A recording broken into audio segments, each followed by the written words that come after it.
Welcome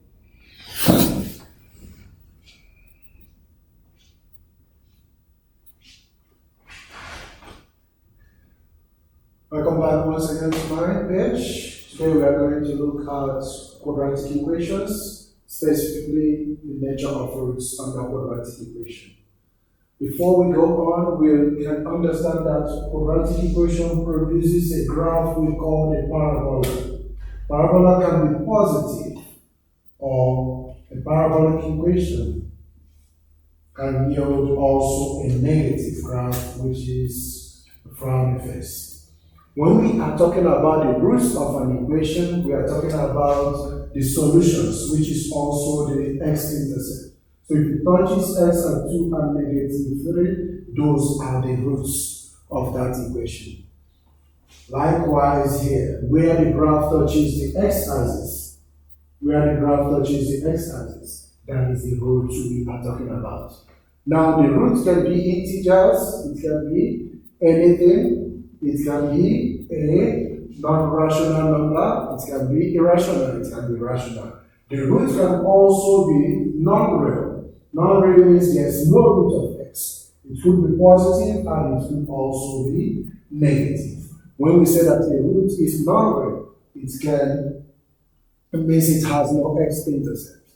Now we should also remember this equation of quadratic equation minus b plus or minus square root of b squared minus 4ac all over 2a. That is the general equation that we can use to solve any quadratic equation. Bearing in mind that the general format for any quadratic equation is ax squared plus bx plus c. So this way the coefficient of x squared will always be our a. The coefficient of x will always be our b. And c is always that constant. And in this case, we have 1, 5, and 6.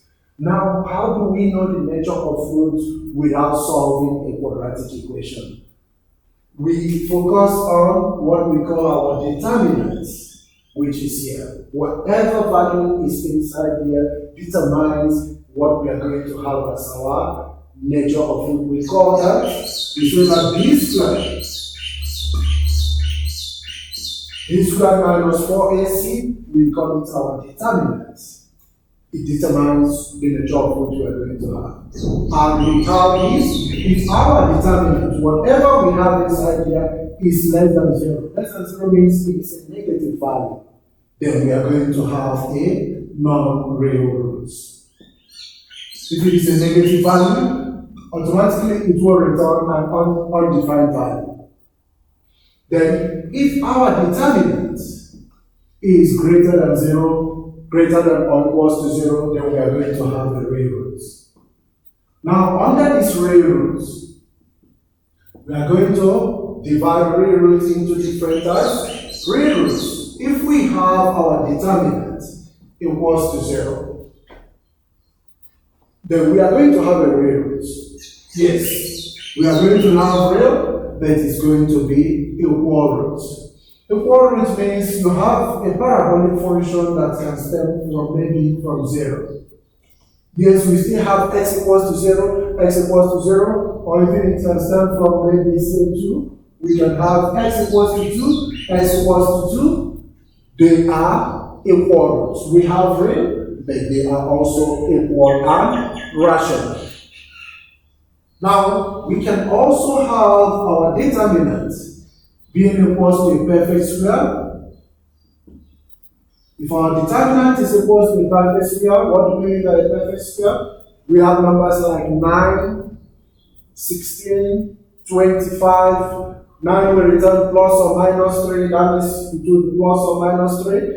25, 5, plus or minus 5, and the rest of them. If it is a perfect square, we will have a root that is real, the root is rational, and we have unequal. Unequal roots, we have plus or minus 5, so they are unequal. Plus 5 is not equal to minus 5. So these are the conditions we'll be looking at. We'll be looking at non-real, real. Real can be classified as equal or unequal. Real can also be classified as rational or irrational.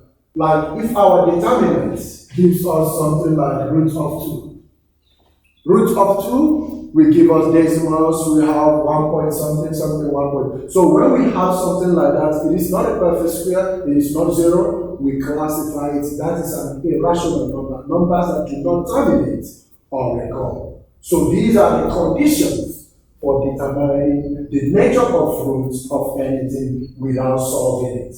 Now, what we ask ourselves is which one applies to us here? Which one of these conditions applies to us based on the equation that was given to us? That's what we are going to do now. We check of all these conditions that was listed, which one applies to us.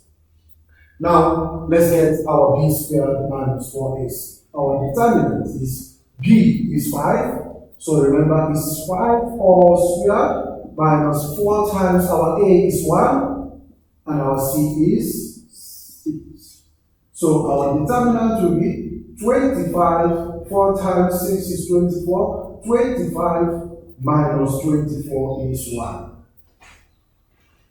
25 minus 24 is 1. Now the root of 1.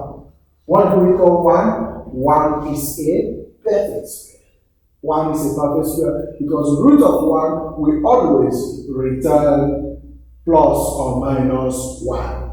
So we can say without solving this problem, we have used our determinant to check the nature of the root. We can now look at this and say that the nature of this root is real. It is rational because it gave us a perfect square and unequal roots.